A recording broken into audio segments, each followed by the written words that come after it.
गुरुदेव, मैं सांसारिक भोग में इतना लिप्त हो चुका हूँ कि मैं अध्यात्म की ओर नहीं जुड़ पा रहा हूँ। कभी पूजा करता हूँ, कभी नहीं कर पाता हूँ। इसमें रेगुलरिटी नहीं बन पा रही महाराज जी। किसका? हाँ, प्रियता संसार की जब हो जाती है तो भगवान में एक फॉर्मेलिटी सी होती है। प्रियता तो भोगों में है ना, तो भगवान में एक ऐसे बनावटी भगवान से और सच्चाई से भोगों से। जिस दिन सच्चाई से प्रीत करने लगोगे, कामी नारी प्यारी जिम, लोभी जिम प्रियदाम, तो उस समय स्थिति बदल जाएगी। हम भगवान से प्रीति नहीं करते हैं। प्रीति 10-20 जगह नहीं होती, एक जगह होती कहीं।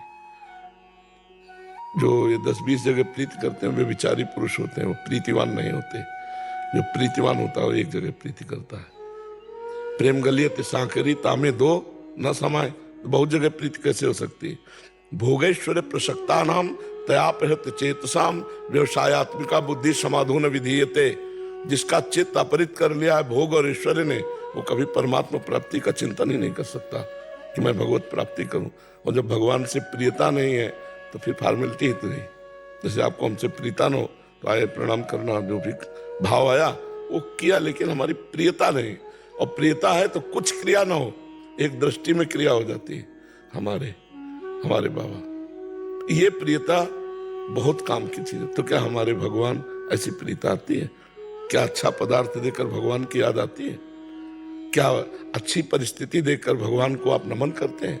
क्या बुरी परिस्थिति में भगवान को आप पुकारते हैं? क्या भगवान आपके आंतरिक हृदय में अपना प्यार स्थापित कर रहे हैं? तो इन सब बातों का उत्तर आएगा नहीं। ईमानदारी से देखो, ईमानदारी से। हम लोग जो है पूरा जीवन इसी में व्यतीत किया है। तो जैसे आप आरती कर रहे हैं, पूजा कर रहे हैं, आपका चिंतन कहाँ है? जहाँ प्रियता है तो आप देखो आपकी प्रियता कहाँ है। पकड़ना हमारी बात को। जब आप आरती कर रहे हो, पूजा कर रहे हो, या आप माला जप रहे हो, या आप कोई भी भागवती कार्य कर रहे हो, तो उस समय मन आपका कहाँ है? क्या प्रभु में है? क्या आरती में है? क्या भोग लगा रहे तो प्रभु को आप पवा रहे हैं? नहीं, वो मन वहां होगा जहां प्रियता है। तो प्रियता कहाँ है? उसी समय डायरी में नोट कर लो। प्रियता जहां होगी वहीं मन होगा। ठीक पहचान उस समय होगी जब प्रभु के भजन में लगोगे, आरती कर रहे होगे, भगवत कार्य कर रहे होगे जब, तो उस समय तुम्हारा मन जहां है वहां प्रियता है। पकड़ा आपने कहां प्रियता है? तो बस उस प्रियता से हम और प्रियता बढ़ा दें। हम हटाने की नहीं कहते, और बढ़ा दें। जैसे मान लो पत्नी में प्रियता है, फिर अन्य जगह किसी स्त्री में प्रियता नहीं होनी चाहिए। अभी महाराज जी शादी नहीं हुई तो फिर प्रियता कहाँ है? भाग दौड़ जिंदगी में लगा रहता है, काम काज के विषय। इसमें प्रियता नहीं होती। ये तो धन कमाने के लिए होता है। प्रियता हुई धन में। तो धन किसके लिए प्रिय है? भोगों के लिए। और भोग जब अभी संसार में तभी गृहस्थ माना जाता है जब पाणी ग्रहण संस्कार होता है। आपकी आयु क्या है? 29 वर्ष का वर्षा जब कृषि सुखानी समय चूकी पुण्य का पछताली। तो समय तो निकला जा रहा अभी ब्याह का। अब भले 1 साल 2 साल और मान लो आप। नहीं, वैसे हमें लगता है उत्तम ब्याह का समय 20 से लेकर के 28 के बीच तक हो जाना चाहिए। उत्तम बात यह है कि इतने में अब वो 30 और 32 और 35 और 40, ये कोई ब्याह के समय, इसमें तो लड़का जवान होने लगते थे। ब्याह करने का मन है क्या? अभी 2-3 साल बाद ही। अभी 2-3 साल बाद गृहस्थी का उचित समय योग होता है। वो बढ़िया है। नाम जप कर रहे हो, नाम जप करते हो, कोई नशा तो नहीं करते? हाँ, तो बस नशा नहीं करते, नाम जप करते हो तो धीरे धीरे सब सद्गुण आ जाएंगे। नाम में बहुत बड़ी सामर्थ्य। क्या नाम जप करते हो? राधे राधे राधे। हाँ, चलो जपो, राधे राधे जपो।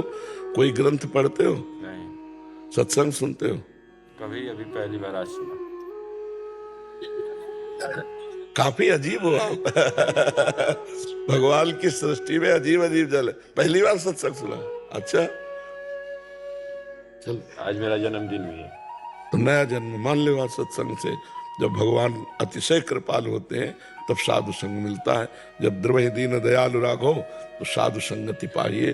तो एक काम किया करो आज से, 30 मिनट हमको सत्संग के लिए दो, रोज सत्संग सुनो मोबाइल से, 30 मिनट सत्संग के लिए दो और 24 मिनट एकांत के दो, शांति से बैठ के 24 घंटा में जब तुम्हें समय मिले तो राधा राधा लिखते हुए देखो, लिखो भला राधा, अंदर से लिखा राधा, राधा अंदर बोला राधा, बाहर लिखा राधा, आंख खोल के आंख बंद कर 24 मिनट ये करो और 30 मिनट सत्संग सुनो और कोई पाप कर्म न बनने पावे, इसमें सावधान रहो।